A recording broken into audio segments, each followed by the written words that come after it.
Hey guys, happy Vlogmas Day 9. Today I wanted to catch up with you and talk to you about how my no-buy went. I did a no-buy for the month of November and it's all over. So I'm really excited about that because I kind of missed buying stuff, but it was a great experience and I wanted to just kind of chat with you guys about it and let you know how it went.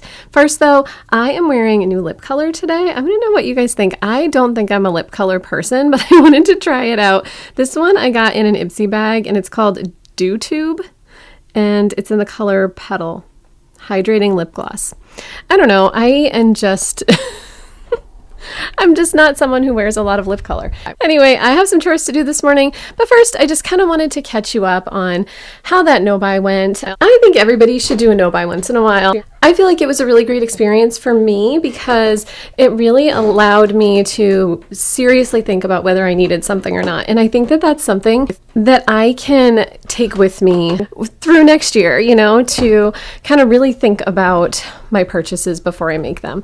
So I did a no-buy for the entire month. It went really well in the beginning. I did super well. I didn't buy anything. The only thing I kept from one of my boxes was, I think, a necklace from Nordstrom because I had credit for it. So that was one of my rules for myself. If I had credit for it, I could get it. And that way that money wasn't going to waste. So for Nordstrom, the Trunk Club box, you pay a $25 styling fee. So I didn't want to lose that $25, but I had enough credit to get that necklace. So I went ahead and bought that, but that was it. I don't think I got anything from either my Stitch Fix box earlier in the month or my Wantable box. I didn't. So I felt really good about sticking to my no-buy in those two cases. My short story box was sponsored, so thank you to Short Stories. So I was able to keep a couple of pieces from that box for free, which was awesome. And it allowed me to not cheat on my no-buy. Then my Stitch Fix box came in like mid to late November. I think it was the 20th or so it came. I loved my late November Stitch Fix box more than I think any other Stitch Fix box that I have received, maybe ever. So I really wanted to keep a few of those things. And I talked to my husband about it and I said, I really want these, but I'm on a no-buy. And he said, hey, how about I buy them for you for Christmas? So it's sort of cheating, but also not really because he was going to get me Christmas presents anyway, and he always wants me to send him links to what I want. So that's going to work out really well. I'm going to get those for Christmas, and probably I'm going to wrap them myself too, because that's what I usually do if I know what I'm getting. Otherwise, the kids will wrap them. My husband's not a big present wrapper. So that will be a really nice thing because I know I love them and I know I want them. So I did keep a few things from my Stitch Fix box, but we're going to call it not cheating on my no-buy because they're Christmas gifts. The only other thing is that I bought yesterday, and I'm calling them a necessity. I don't know if anybody else would. My hands, I'm going to show you guys, my hands are ridiculously dry in the winter. It's basically winter here in New Hampshire. It's 18 degrees this morning. It's very, very cold. So my hands get really dry. I am sort of on a mission to find something that works for me, like a skincare product that works for me. I probably have some other issue and I'm going to the dermatologist in January to look into that. But right now, just for the past many, many years, my hands get super dry and cracked in the winter. I know I'm not alone. If you have found an amazing product that works really well, please, please leave it in the comments below because I am a mess. My hands are so dry and winter is just that much more miserable for me because of it.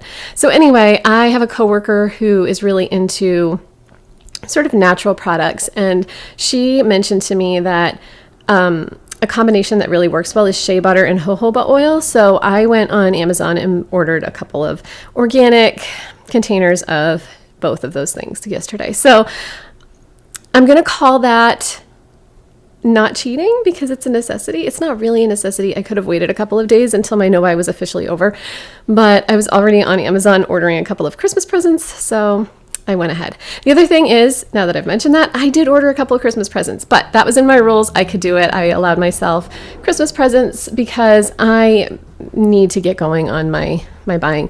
Like I said, we're not getting a ton of things for anybody this year. We're kind of focusing on more experiences and time together and vacations and things like that. So I'm not buying a ton of stuff, but I still want things under the Christmas tree. So obviously I'm going to buy things for my kids and stockings need to happen and all that. So anyway, there's still purchasing I need to do. So, would I do this again? I totally would. I think I might choose a month that's not around the holidays. I think that makes it a little bit more challenging. And I think that I would probably choose a month that doesn't have a birthday in it. So, for us, maybe like September or February or something like that. The problem is that we often go on vacation in the winter. So, I'd have to kind of think to find a month that I am not going to spend, but it was definitely a great experience. I feel like it's a great thing to try out because it really, really, my cat's hanging out with us.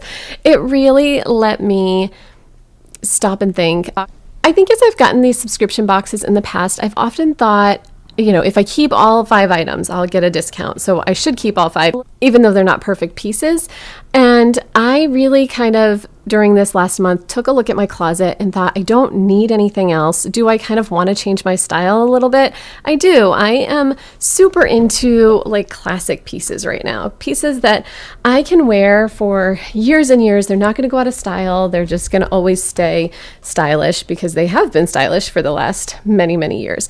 So that's kind of what I want to focus my wardrobe on, and I think I don't need a lot to make that happen. I do have a lot of those classic pieces in my wardrobe already, and so as I get these style subscription boxes in the next year, I really want to think about that and consider whether, 1, I need it, and 2, whether it's a perfect item. There were a lot of things in these boxes in the past month that I tried on, loved, and then there was just, one little thing wrong with them. And that's okay. I feel like that's a great way to shop. If there's something wrong with it, you probably don't need it, right? So even if I thought it looked great and it was a great color, but it was just a tiny little bit too big or something, I didn't keep it because 1, I was on a no-buy, but also I didn't need something that was maybe a little bit too big or didn't fit perfectly right from the get-go.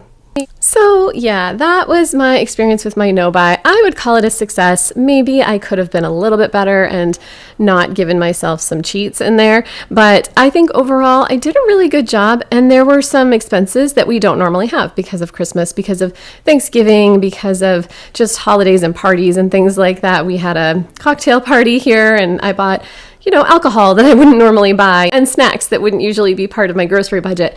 So I definitely spent in other areas, but that was, for experiences, which was kind of the idea of this whole thing in the first place. So anyway, that's my no-buy. I hope you guys enjoyed, maybe got some ideas, maybe got some inspiration.